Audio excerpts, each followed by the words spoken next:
Welcome to all at 7 o'clock. We will begin in approximately 5 minutes. We're giving any late attendees time to enter the meeting.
Welcome, everybody. The time is 7:02. We're just giving people a few minutes to join in. Any people that are running a little bit late, we'll begin at approximately 7:05.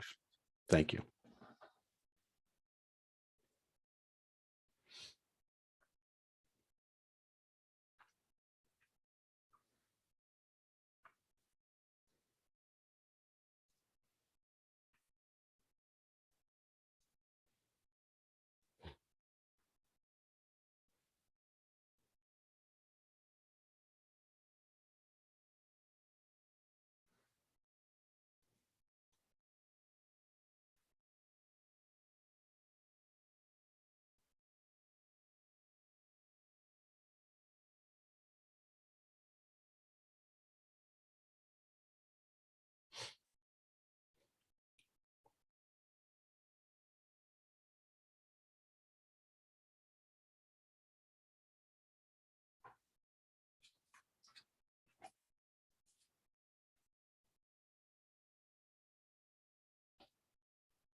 Welcome, everybody. At 7:04, we will begin the presentation in approximately 1 minute, just giving time for people that may be running late to join the meeting.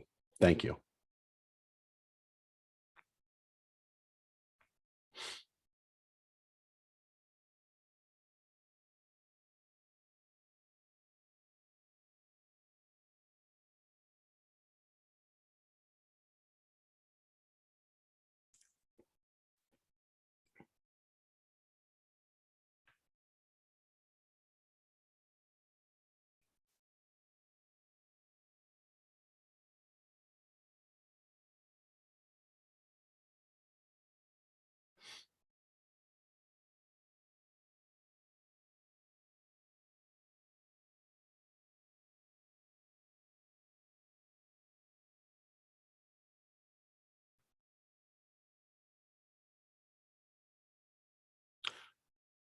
Good evening. My name is Dominic Saltruda. I'm a consultant liaison engineer with the Connecticut Department of Transportation. We are here tonight for the virtual public information meeting for state project number 106-108, the United States Route 1 Operational Lane, Town of Orange. What I want to do is get out of the way some particulars about the presentation tonight. If you are joining us on Zoom, you can ask questions at any time through the question and answer session, the question link in the Zoom meeting. We will be answering questions at the conclusion of the presentation. If you're listening or viewing on YouTube Live, you can submit questions via the project email, dotproject106-108@ct.gov, or you can call us and leave a voicemail message on the phone, 860-594-2020. Recording of the formal presentation tonight will be posted to YouTube after the live event tonight. Closed captioning will be included on that for non-English translation options. It will be available at that time. Slide, please. No person shall, on the basis of race, color, or national origin, be excluded from participation or subject to discrimination in any discrimination in the development of this project. We would direct your attention to the fact that we have a voluntary post-meeting survey that can be found at https://portal.ct.gov/CT DOT Also, we would direct your attention that the Title VI notice is available for the public for review at https://portal.ct.gov/DOT/contract-compliance//Roman numeral VI-PAGE. All of this information can be found on the project website as well. That project website is https://portal.ct.gov/DOT-Orange 106-108. At this time, I'm going to turn the presentation over to Michael Oliver, project manager for the Prime Consultant STV. Yeah, thank you, Dominic. Hi, everyone. Good evening. I'd like to just open up the presentation tonight by just talking about briefly the folks that are on the call. On the panel this evening, we have representatives from the Connecticut Department of Transportation, STV Incorporated, the prime consulting engineer for the project, and one of our sub-consultant engineers, VN Engineers.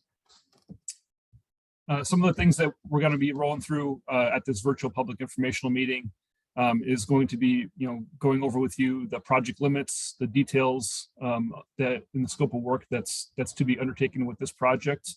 We're going to discuss some of the rights of way and utility impacts or overview, and also to review the project schedule and estimated project cost. Following our presentation, we're going to be having a live Q&A where we're going to be taking questions through the chat. So looking forward to get started here. I'm going to jump right in and discuss the project location. So as you can see in the bottom center on the left-hand side is a little orange box that is the project. I'll use my little pointer here. This is the area of the project. So this is US Route 1, that's I-95, and the shaded is the town of Orange. On the right-hand side of the screen is a bit of a blow-up of our project corridor.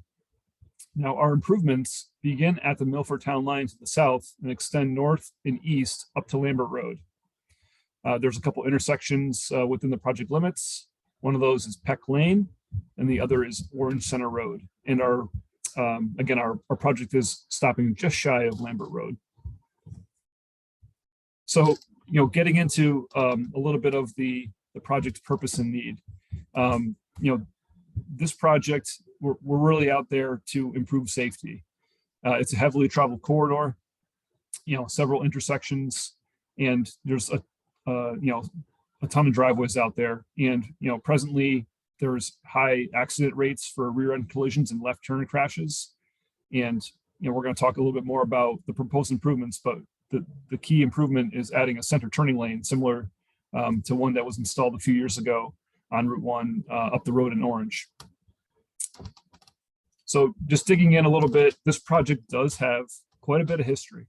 It's one of STV's longest standing assignments. Again, the design for improvements to the Route 1 corridor in this area going all the way down to Greenwich initiated in the early 90s. And for this project, it did actually receive original design approval back in May of 1998. The project was brought to the 90% final level back in around 2000, 2001, but I believe due to funding issues, the project did get shelved. Now, most recently, it's still 10 years ago at this point, but due to the physical condition of the Silverbrook culvert just up the street, that was a priority due to structural issues. So we broke out a project, it was project 106, 122, which just wrapped up construction. That project was broken out just to prioritize the culvert replacement and also undertake the Route 1 improvements in that area at the time. So going back about 3 years now, the department brought STV on to undertake the final piece of the reconstruction of Route 1 in Orange, from the Milford Town line up to Lambert Road, and that's project 106, 108. With that said, I'm going to hand the presentation over to Robert Gomez from VN Engineers. He's going to get into some of the design aspects of the project, particularly the highway. Thanks, Bob. Hi, everybody. I'm Bob Gomez from VN Engineers.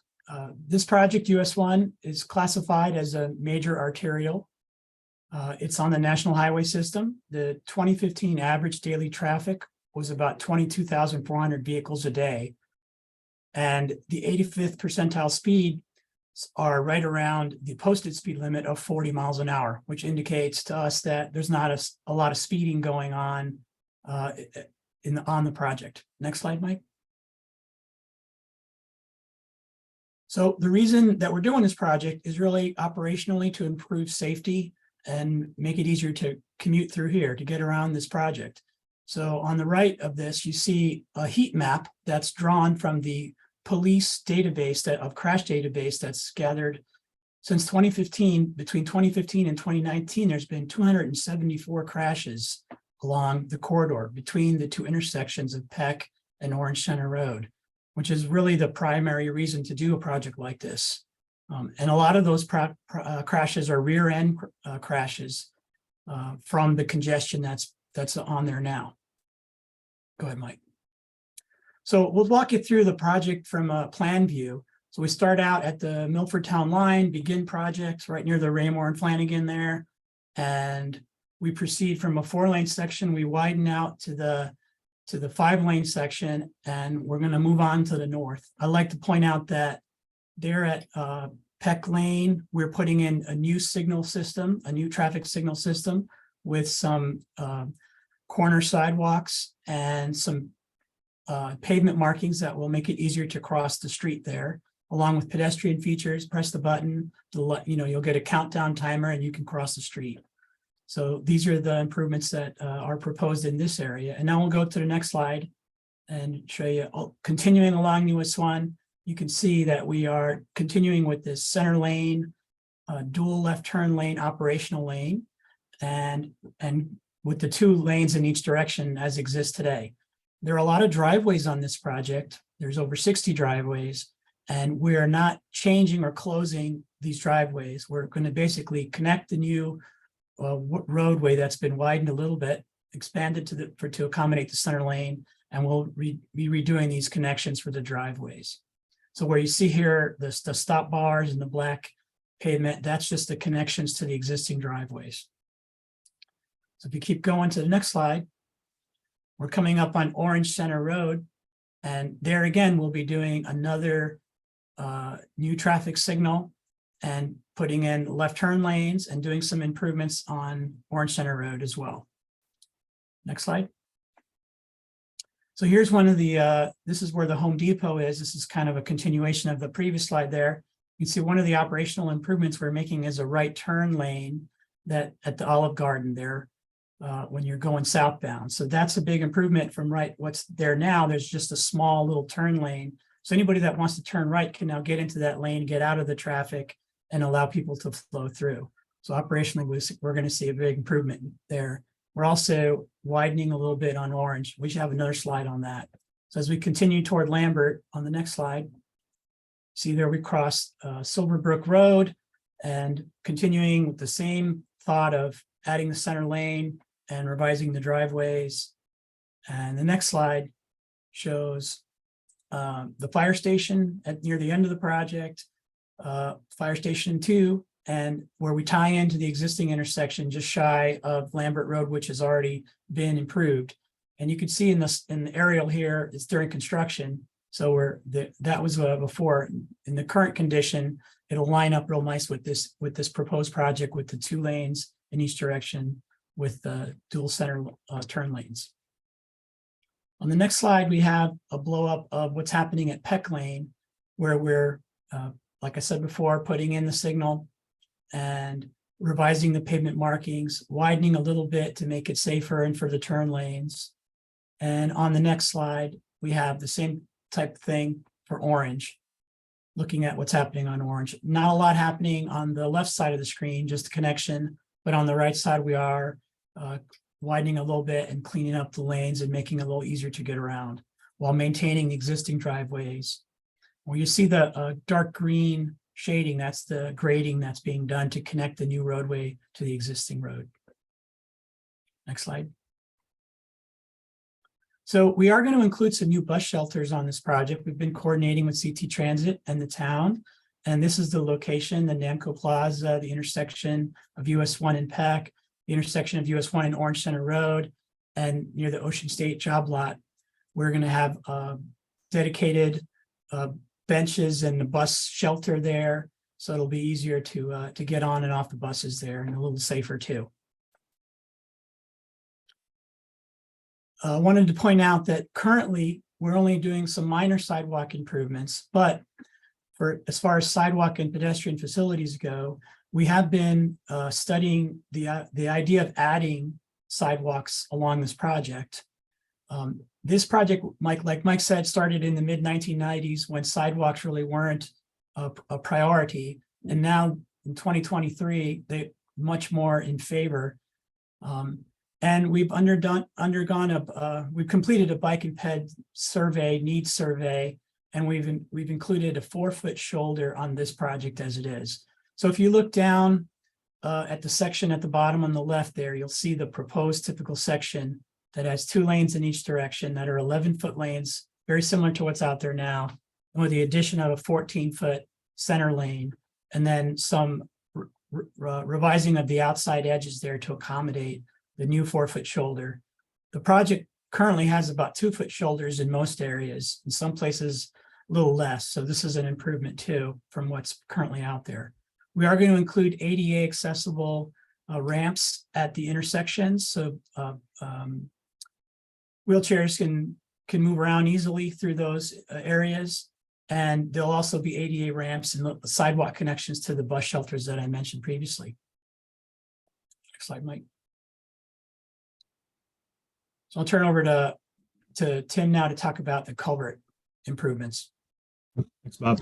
Yeah, I'm Tim Ketty from STV. As Bob mentioned, there is a culvert within the project limits, otherwise known as bridge number 1881, which carries Route 1 over the Indian River. Unlike the other project, this culvert would not need to be replaced as it's structurally sound and wide enough to accommodate the roadway winding. The culvert is located underneath Route 1 between Michael's Jewelers parking lot and the Exxon Mobil private properties. To help facilitate the winding, there will be a series of retaining walls installed adjacent to the bridge on both sides of Route 1 at all 4 corners of the existing culvert. And additionally, as you travel over the culvert, there will be a barrier and moment slabs that would be on top of the culvert. So as the cursor is showing there, the screenshot on the right is a cross section looking through the culvert, showing those moment slabs and what they will look like. This might be good to go to the next slide. So this picture on the left is showing the footprint of what those retaining walls will look like adjacent to the existing culvert. And the photograph on the right shows that Michael's Jewelers parking lot in the background. And this picture is taken from the Exxon Mobil parking lot. And I guess one thing to note with this construction is, since we aren't replacing a culvert as was done under the previous job, the construction duration and impacts to the travelers would be far less than a culvert replacement, obviously. Next slide, Mike. So in terms of utilities, there are a number of utilities that are located within the project limits, both underground and aerial. On the screen, you see a number of the major utility companies that have facilities within the project limits. In the last project, there's some lessons learned as there was some, unforeseen conditions that happened in the field, that we had conflicts with the existing utilities and proposed drainage and so on. So as part of our lessons learned and to help mitigate those issues on this project, we're doing our due diligence and doing some pretty extensive coordination with these utility companies. We're performing test pits at a number of locations to get elevations and depths of the utilities below ground and get the exact coordinates of the utilities so we could adjust our drainage design and proposed features within the project accordingly. We have also been in communication with UI. There are a number of utility poles that line the project limits, and we've been working with them to develop proposed pole locations and mitigate any secondary conflicts that arise from relocating poles. Next slide, Mike. Additionally, there are going to be some right-of-way acquisitions within the project. I think currently we only have one partial property acquisition within the project limits, and we also have a number of temporary construction easements. And I will now pass it to Zachary Garino from the DOT, who will talk more about the right-of-way process. Thank you. Thanks, Tim. My name is Zachary Garino, and I'm a project coordinator with the Department's Division of Rights-of-Way. Our office is responsible for acquiring the property rights needed for transportation projects. The proposed project design requires acquisition of property rights, like Tim mentioned. So I'd like to give a brief overview of the department's right-of-way acquisition process. Please keep in mind that the specific impacts are still being finalized and may change as the design progresses. Any required property rights will be acquired in accordance with Connecticut General Statutes sections 13A 73 and 13A98E. And when there's federal money used in the project, the department must adhere to the Uniform Act. Change the slide. Once the design has progressed to a point where we are ready to begin the acquisition process, each affected property owner will receive a formal letter of intent to acquire from our office, along with a property map which depicts the exact property rights to be acquired. On the screen there is just an example of a property map. At that point, our office will determine the fair market value of those property rights and use that value to establish an offer of just compensation. That offer will be sent out to the property owner in writing, and a right-of-way agent will be available to meet with the property owner and explain the project, go over the specific impacts to their property, and explain the state's offer. The property owner will have a reasonable amount of time, typically 30 days, to consider the state's offer and enter into negotiations. When an agreement is reached, the department will prepare all the necessary paperwork to record the deed and property map on the town land records. However, if an agreement cannot be reached, in order to keep on schedule, the department may acquire the necessary property rights through its power of eminent domain. In that event, the state files a notice of condemnation in the Superior Court, along with a monetary deposit in the amount of the state's offer. The owner would have 6 months from that date to file an appeal if they felt that the state's offer was inadequate. Whether or not the owner chooses to appeal, the money deposited in the court is available to be withdrawn by the owner. It's important to note that the state only acquires property rights that are needed for the transportation projects. If you have any questions regarding rights of way, I'd be happy to answer them after the presentation, and I'll be turning it over to Bob to continue. Thank you. So the next topic that we'd like to discuss is the stage construction, which is how we're going to build this project. As we've said a few times before, safety is a top priority, and that is continued, especially through the stage construction. We're going to maintain access to all the driveways throughout construction and all the businesses. We're going to maintain one lane open in each direction and a center turn lane. So it'll be 3 lanes essentially. And then we're going to shift the traffic back and forth. And I'll show you that in a minute. We're going to maintain the existing drainage patterns. And we're going to relocate all the utility poles that are in conflict with the current proposed plan. So the next slide talks about the sequence of construction. This slide shows a picture of the current road right now. So 2 lanes in each direction, with the double yellow in the middle. And that's what we're calling the existing beginning start point here. The next slide shows what we call stage 1, where we're going to shift the traffic over to the right side, which would be the east side, and build the widening on the work zone on the left side, the construction zone, stage 1 there. So we will go from 4 lanes down to 2 lanes, 1 lane in each direction with the center lane. Definitely will be a little bit of short-term pain while this is happening. But like we've said before, I really think that this project is going to go a little smoother than the Lambert Road the northern project for a number of reasons, including the fact that we're not building that culvert and rebuilding the culvert. And we've done a lot of utility coordination. We've learned a lot of lessons, and we understand the importance of getting this project built as fast as possible. In stage 2, we flip-flop this same theme and put the traffic on the other side, partially on the new construction, and work on the other side of the road. Keep in mind, while this is happening, we're maintaining access to all the businesses, and the only impact that the major impact to the business driveways will be when they pave and connect the driveways to the new roadway widening, and that'll be coordinated and worked out with each owner so that traffic isn't impacted to the businesses. In the next phase, stage 3, we come back and resurface and mill and resurface the existing road to make it nice and new, and then connect and mill and widen, put a top coat on the entire project. Most of that work we think will be done at night, and that will be a different traffic pattern, probably 1 lane at a time, different closures, but again, maintaining traffic to those driveways as needed, and in the long run, making the project a lot safer. Next slide. I'll turn it over to Mike to talk about the project schedule. Hi again, folks. Yeah, so just a little bit about the project schedule. We started our design back in 2020, and we're currently right at we're in between like 60 and 90% design, so in between semi-final and final design. And right now, the project is scheduled to be complete. The design is scheduled to be complete, later in the spring of 2023. Now, the project does go through a processing phase at the department, and will be advertised to contractors in the summer of 2023.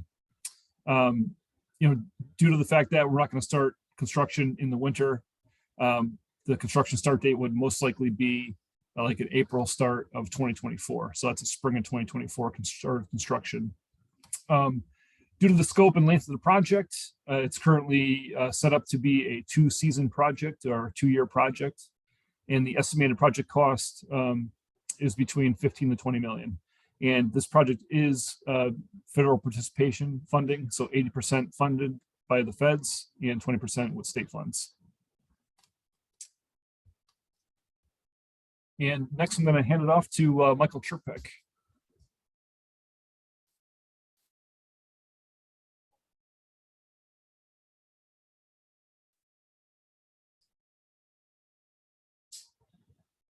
Mike, you there?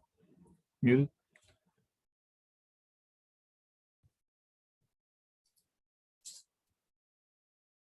Did we lose him?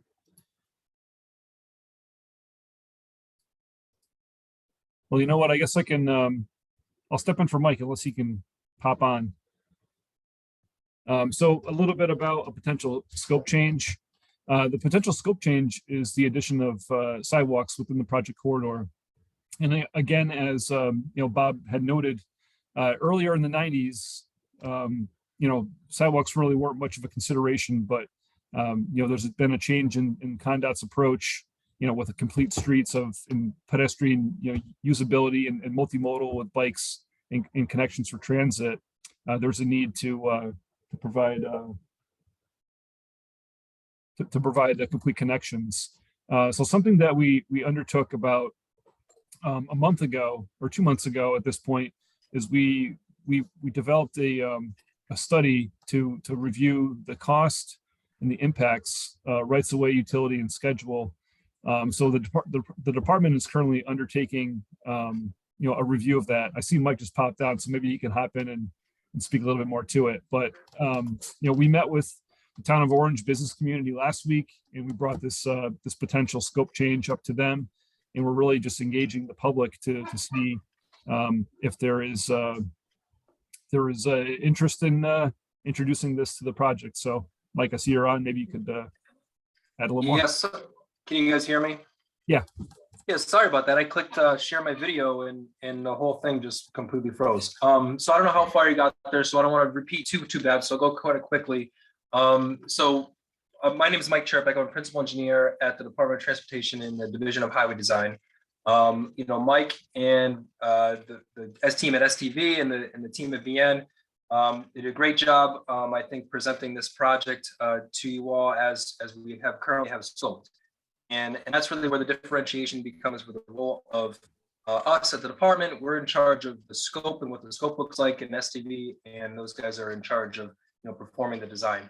And so, as Mike may have already mentioned, this project, I know Bob mentioned earlier that this project was initiated in the mid 1990s without sidewalk as part of its purpose and need. The purpose and need of this particular job was to address the safety concerns through the installation of that two-way left turn lane. At that time in the 1990s, this project did not include installing new sidewalks up and down the corridor. And at that time, that was a normal practice. And, fast forward many years as this project had been gone through all these different maturations, designed, put on the shelf, the department has changed. The way that we move around their communities has changed. And so we want to make sure that this particular project meets the needs of the community. And so we're recognizing that. And one of the things that we wanted to do is kind of start to address, what if we change the scope of this project to include sidewalks? What would that mean? At face value, that would mean we may be impacting more private properties. We certainly would be impacting more private properties. And we could be impacting parking facilities that are up and down this corridor.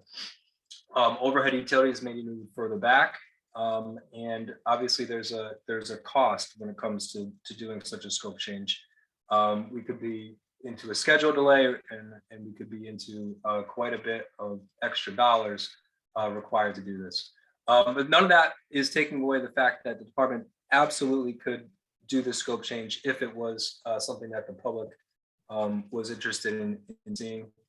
And so my point in coming and talking about this specifically to you today is really to keep that in mind when you're asking questions or when you're developing comments, that we're at a point where we can change the scope, we can review a scope change based on comments that we get from the feedback we get from the public tonight, because that's the whole point of this meeting, is to make sure that our project is right sized with what the public and the community are looking for. So that's really all I wanted to add, Mike. I thought you guys did a really nice job with the presentation. And I think at this point, Mike, are we going to question and answers?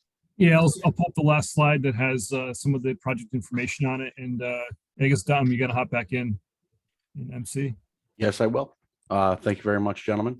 Again, I'm going to go over, we are entering in, that was the end of the formal presentation, and we're entering into the live question and answer portion. For those of you tonight who have joined us on the Zoom live event, you can actually go to your Q&A area and you can type in your questions anytime you wish. People that are watching on YouTube Live, or if you're listening in, you can go to the project email, dotproject106-108@ct.gov, and you can put your questions in there.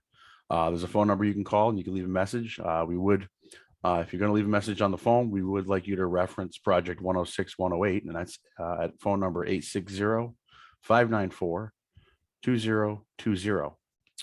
Again, all this information can be found on the project website, https://portal.ct.gov/DOT Orange 106-108. So what we're doing right now is we're looking for the questions to come in. I do want to mention that we are accepting questions not only tonight in the live session, but we'll accept questions by email or by phone up till January 11th of 2023. Yep, all through the Christmas season, we'll answer questions on the US Route 1 operational lane project. And then when you want to reference that project in any dissemination that you give to us, and that project number is 106-108. Waiting for some questions to come in. I'm looking up. I'm not seeing any. If any of my other counterparts, if I'm missing some, just let me know. But I do want to take some time also to remember that we do have a post-meeting survey out there. We appreciate the feedback of the general public. Gets the DOT more focused and basically makes for better implementation of travel and roadway projects throughout the state. https://portal.ct.gov/CT DOT survey. That's where you can find that survey. I see a question. Not they're pushing some questions in right now. Again, you can reach out to us on the phone, 860-594-2020. Just remember to reference DOT Project 106-108. That email address again, DOT Project 106-108 at ct.gov. First question that's been coming up, I'm going to read it. An early slide shows 2 lanes exiting Peck Lane on the north side of Route 1. A later slide shows 3 lanes. Which is correct? I hope the 3 lanes. I'm going to direct that over to the design consultant portion of the team for an answer. Mike? Yeah, thanks, Dominic. Let me, I was going to scroll to the slide just to reference that, and we can kind of check it out. And maybe while I'm trying to pull up the slide, Bob, if you want to maybe feel the Peck Lane, right? Let's see. Yeah, this is Bob Gomez from VN Engineers. So on Peck Lane, we are going to add, you can see the configuration there. There's 1 lane going to the south, and then a through lane, and then a left and a right turn lane. And on the right side of the slide, there's a left turn lane and a through lane, which can also be a right turn lane. So I don't think we're making it any narrower. That's not the plan. The plan is to put back what's there and widen a little bit and resurface it. So this is the configuration that we're going with. Yeah, thanks, Bob. Perfect. Again, I'm going to just call out some of the vital information. One piece of information that the DOT would like you to be made aware of is the Title VI notice to the public, and that's available on the website https://portal.ct.gov/DOT/business/contract compliance/title-Roman numeral VI-page. See, we've got another question that's coming in right now. The question's coming in, says, good evening and thank you for the presentation.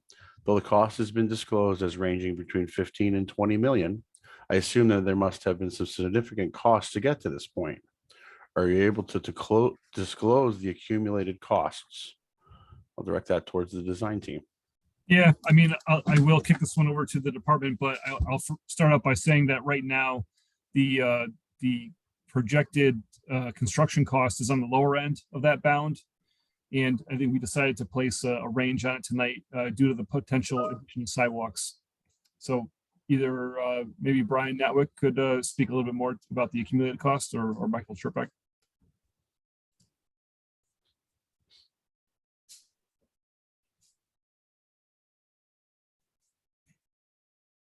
So I'll jump in there real quick, Mike. So I don't have a number of what the design costs have been associated with this. We'd have to dig that up. And we could do that. Maybe we could take a couple other questions. We could see if we can do that during this. But that might be something that might take a little bit more time. So we could answer that maybe after the fact if we need to. That we wouldn't be hiding anything. You know, we spend money to get designs to you know, a certain point before we can take them to the public, and then we take the design to the finish line. So we can get that cost. Thanks, Mike. Before we get to the next question, just want to make sure everyone knows that the project has an email address. A lot of the information that we're going to be discussing tonight is going to be posted on that, or there'll be links available.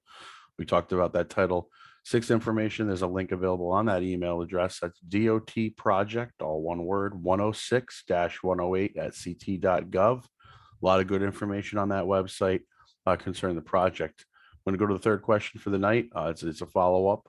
The right side showed 3 lanes from Peck Street in a later slide, I believe. Am I wrong? Yeah, this is Bob Gomez from VN Engineers again.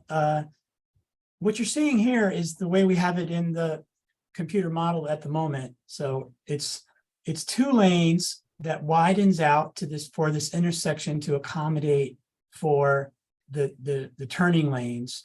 So Peck is still a 2-lane road, but when you get closer to the intersection, we get 3 lanes and 2 lanes. Now, maybe there's some confusion looking at this slide, which is kind of focusing on Peck Lane and what was shown along US 1, which is a rotated view, but it's the same configuration of yeah, right there. Oh, I want to go back one. So there you go. That's the same configuration, more or less. It's got 3 lanes or 2 lanes coming in, and then it widens out to a 1-through lane and a left and a right on the south end of the Peck Lane. On the north end, you're looking at a left turn lane, a through lane, and then a combined through and right turn lane.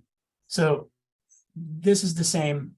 Maybe the pavement marking is slightly different, but there's no real difference in the improvement that we're planning. I hope that answers the question, sir. Robert, I'm going to have you hang on right now on the design team because I got another question that just came in, kind of in the same area. I think we can stay on the same slide.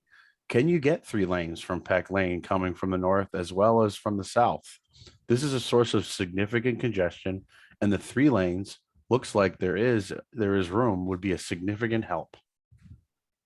Okay, so that's a great comment, and it points out the purpose of these meetings, that we are not complete with the design, and we are listening to the public, and now we can look into operationally if that's possible, and if there's room and some other factors. But that's perfect. So we'll take note of that and see if we can incorporate that and see what the pros and cons are to doing that. Thank you. Thanks a lot, Robert. At this point, I do also want to talk to the fact that we are streaming on Zoom, but we're also over on YouTube. And once this is complete, we'll have a presentation on YouTube that can be viewed even after tonight. I know you might be really busy tonight, only get to watch half the presentation. You can curl up with us on the weekend or next week and rewatch the presentation. Maybe you got something you didn't know, and then you can submit those questions up till January 11th of 2023. Look for a good input. The department appreciates the input that's provided by the general public. I'm going to switch gears again. I see another question coming in. Tim Kennedy, STV, spoke about utility work, specifically the utility poles. Is my understanding UI is significantly behind with regard to their utility work? How will their backlog impact the project? Yep. Well, here, Tim, I'll hop in first, and then you can help me out. So I would say, ever since we started up on the design on 106, 108, probably going back 2 years now, one of the first things that we did was we engaged all the utility companies, and specifically UI, because they're the custodians of the poles through the corridor. And we have had continuous coordination, several field meetings with them. So, we have their attention with this project, and it is a significant amount of utility work to move these poles. And I think Tim had the final number. It was like 55 poles that we're moving to accommodate the widening. So, and we're in active coordination with them. Again, we had we went through a robust test pit program to provide additional data for the relocation of the utility poles, and we're actively communicating with them. Maybe Tim can add a little bit more about the process. They are a third party, but I believe maybe there's some other folks in the department that can speak a little bit more about the the responsibility of the utility companies with their relationship with the department. But I'll let Tim talk a little bit more about the coordination efforts to date. I guess Mike spoke to it pretty well. There are around 55 poles we are relocating, and we've been working with them pretty extensively to try to mitigate any conflicts and make sure that we are locating poles appropriately, and all the poles accounting for all poles that do need to be relocated. So we did put together a set of utility relocation pole plans where we showed the existing locations, moved them to the proposed locations, and have gone through iterations with them of that process and determining any secondary conflicts that arise from that. So, we're at the standpoint that when they do start moving these poles, that we will not hopefully have any implications because of that and delay anything. That's a lot to say. Great, good answer to that question. Again, we just want to reiterate this is the virtual public information meeting for US Route 1 operational lane, which encompasses entirely in the town of Orange, Connecticut. It's the Connecticut Department of Transportation State Project number 106108. Obviously, if you're listening to us on YouTube, you can reach out to us by phone 860-594-2020. Just make sure to reference 106108 as the state project number, so we know it gets to the proper authorities to answer your questions. You can also tap the project email at dotproject106-108@ct.gov. We got some more messages coming in. They're filtering them through to me just so everyone understands. We get messages from a couple of different locations. People that are on the Zoom event tonight, get those keyboards moving. You can type in your questions into the question and answer portion, and then we can collate them onto the panel to get your questions answered. Hey, Dom, can I jump in real quick? Go ahead. I wanted to answer Mr. Robert Simon's question about what is the accumulated design cost. So the design budget for this job was 4.35 million is what the design budget is. Yeah, Mike, that was the budget for all of the projects, though. That wasn't just for this one. Right. So Yeah. it's less than that if you consider just this is one. Yeah, this this one. current project, the design cost is about 1.6 million. See, good information. We keep researching the questions that are being brought to us by the general public, and the Department of Transportation appreciates the input. The transportation projects within the state are only as good as the comments that we can get back for the people that have to utilize, live, work, and play along the roads and streets and sidewalk networks within the state of Connecticut. We're working through question and answer right now. Just want to let everybody know there is a project webpage that you can reach out and get a lot of information and great data on. That's https://portal.ct.gov/DOT Orange 106-108. Again, one thing we do want to remember is there's closed captioning after the event on the YouTube live. We will have closed captioning for the hearing impaired, and also that will include non-English translation options. So people coming to us in different languages can choose a language and listen to it at their leisure view it through their leisure in that option. Okay, I see another question. I got a thank you from a person. That was a question that came in, and we got another question. It has to do with utilities again, gentlemen. Are the UI poles scheduled to be relocated prior to the beginning of the project or prior to when that project starts? Yeah, Dominic, thanks. At this time, there is not a planned utility breakout contract for this project. It does seem like an excellent suggestion. I think it's one that we have considered and discussed at this time. And I think actually, as I recall it, I think it did come up with the discussion with the Conduit utility section and the utility companies. But at this time, we're not planning a separate utility breakout contract. I don't know if anyone else would like to jump in. Yeah, I'll jump in on that. This is Bob Gomez from VN Engineers. The existing poles are very close to the edge of the road. So it would be one of the first things that this project tackles is moving them out of the way so that we can begin the road work. They'd be in conflict with the widening that we need to do. So I would anticipate that would be first order of business. Yeah, I think one thing that we are considering is the side of Route 1 that is to be reconstructed first is the side that does not contain the utility poles, which would buy some time for this construction project to relocate the utilities while the opposite side is being worked on. Great question and a great answer to that question. I know the question I had is where can I find that demographic after meeting survey? Well, that location is https://portal.ct.gov/CT/DOT survey. That's where that question lives. Actually, that's where that survey lives. And the Connecticut Department of Transportation appreciates your input, not only on question and answer tonight, but also in filling out that survey and getting some understanding of some of the inner workings of our residents throughout the state of Connecticut.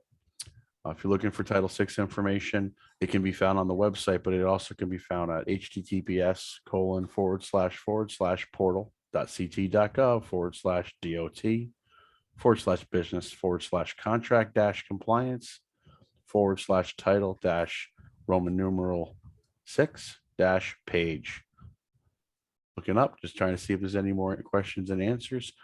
In the actual chat session, we did drop in some of the stuff that we've been talking about tonight in between the question and answer. Some of that information came down to obviously welcoming everyone tonight, but also asking, where is that project website? And I've been saying it all night long. https://portal.ct.gov/DOT Orange 106-108. That 106-108 is a designation for this project. It's kind of important if you're going to reach out to us by telephone, 860-594-2020. That's the phone number. You can leave a message. You're going to want to reference the US Route 1 operational names 106-108. And if you do go to the webpage, or if you, access the email, that's DOT project 106-108 at ct.gov. Just doing a quick look to see where we're at right now in terms of time. I don't see any other questions coming through right now. I am going to reiterate a couple of things, give some people some time. Maybe somebody's correlating a question that they've been thinking about. We want to make sure we give everyone plenty of time.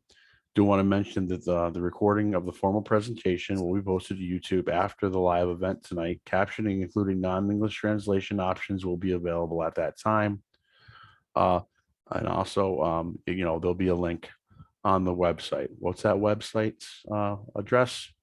https://portal.ct.gov/DOT Orange 106-108.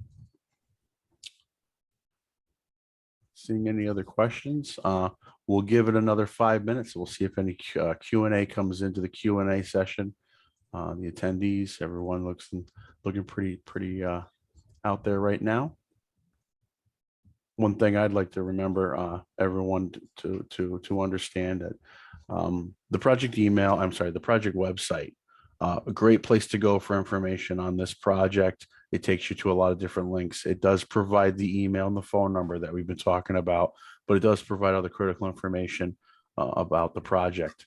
We do want to mention that you don't have to ask questions tonight. If you want to go view this on YouTube afterwards, we're accepting questions all the way up till January 11th of 2023 on this very important project for the town of Orange and the people that live, work, and play along this corridor. Excuse me. That project email, that if you want to ask a question, DOT project 106-108 at ct.gov. You can just don't even have to put a name on it. You can just type it in, hit send. Phone, same thing. Don't have to mention who you are, 860-594-2020, but we'd like you to mention that it's for the US Route 1 operational lanes, any kind of comment, question, concern you have, and state that it's for project 106-108. Not seeing any other questions coming through at this point. One thing I'll do right now, entertain looking through the hosts. I don't know if there's any finishing comments that any of the panelists want to state or talk to. I am going to wait a couple of more minutes. I do want to state on behalf of the Connecticut Department of Transportation, we appreciate and we value the input that comes from the public on these types of virtual public information meetings. We also value the input that can be given during a voluntary post-meeting survey. If you're looking to provide some more information and you've given your comments, you do have till January 11th, 2023 to give comments, but you could give us a little bit more input about yourself on the post-meeting survey, https://portal.ct.gov/CT-DOT survey. It takes only about 5 or 6 minutes in order to do that. Hey, Go Dom, I am seeing a question in the chat. Somebody called in. Got it. Says, you got Just it? saw it pop up. Yeah, I appreciate the help on that one. We did have a phone question, which is great. We know our phone lines are working. Are there any detours anticipated? I think we can send that one over to the design team. Yeah, no problem. I think at this time, there are no proposed detours. We are going to be able to maintain, access through the project. As Bob Gomez had pointed out in our stage construction scheme, I think there's only going to be minor coordination during construction, with driveway connections. But currently, there's no proposed detours with this project. Perfect. I think that's a good segue that, you know, we do have multiple ways for you to get in touch with the actual project. We just fielded a phone call from the phone number, again, 860-594-2020, apologies, and reference project 106-108. You can reach out to us via email, dotproject106-108@ct.gov.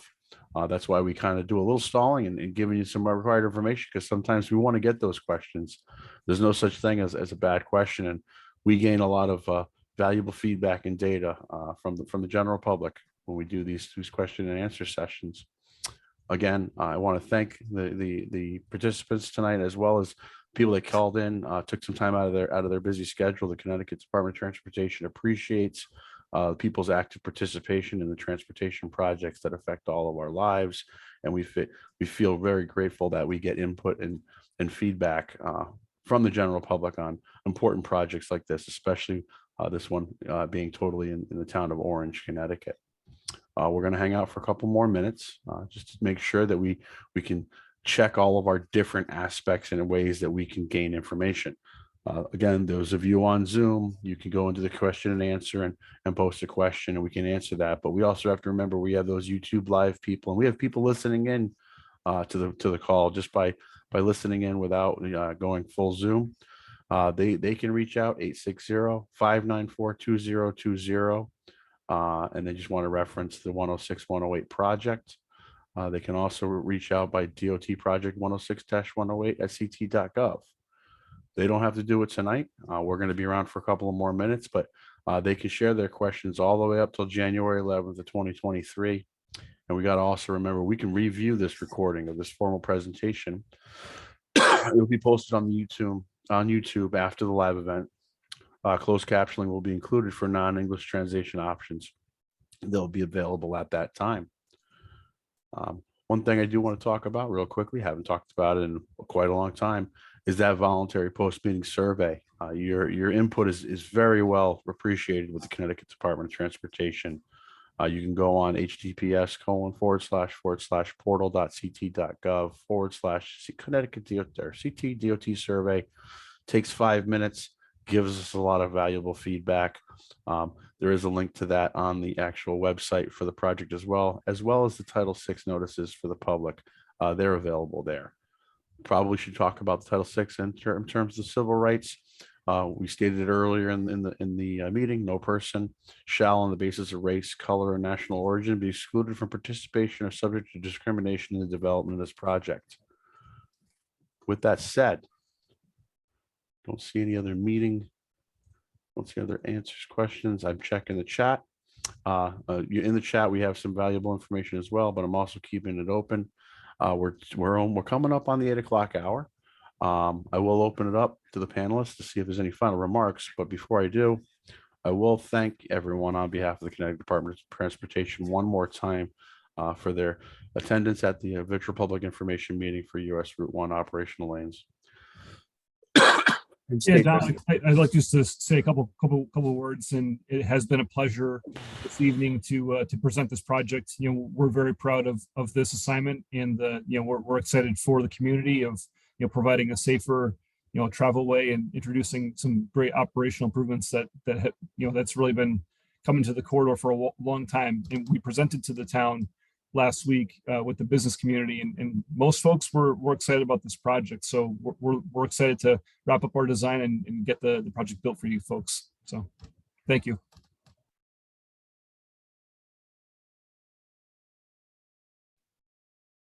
If anybody doesn't have any more comments, I'll give 5 minutes to the panel. No more, no less. Again, thank you very much. I think this will conclude the virtual public information meeting question and answer session, which concludes the virtual public information meeting for US 1 operational lanes. I will just remind people the email address, dotproject 106-108@ct.gov. Questions will be can be submitted up until January 11th of 2023. And I'd like to thank the panelists and the general public and wish everybody a very good night.